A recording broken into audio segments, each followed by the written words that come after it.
নাকি আপনারা একসাথে? আল্লাহর হাবিব সাল্লাল্লাহু আলাইহি ওয়াসাল্লাম বললেন, কেউ যদি কাউকে ইফতারি খাওয়ায়, যিনি খাওয়ালো উনি রোজা রেখে যেই সওয়াব, খাওয়ানোর কারণে ওই সওয়াব। সাহাবারা বললেন, ইয়া রাসূলুল্লাহ, ইফতারি খাওয়ানোর মতো পয়সা তো আমাদের নাই। আল্লাহর হাবিব সাল্লাল্লাহু আলাইহি ওয়াসাল্লাম বললেন, ওয়ালাউ বিশারবাতি মা, যদি এক ঢোক পানি দিয়েও ইফতারি খাওয়া তবেও এই সওয়াব পাওয়া যাবে। ওয়ালাউ বিআযকা চিলাবান, এক ঢোক দুধ দিয়ে খাওয়ালো। ওয়ালাউ বিতামরা, একটা খেজুর দিয়ে ইফতারি করালো, এই সওয়াব। সুবহানাল্লাহ পড়েন।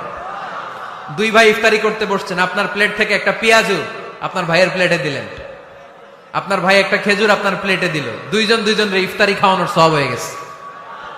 সুবহানাল্লাহ কইতে পারলেন না? পারবেন সবাই? একসাথে খাবেন না আলাদা?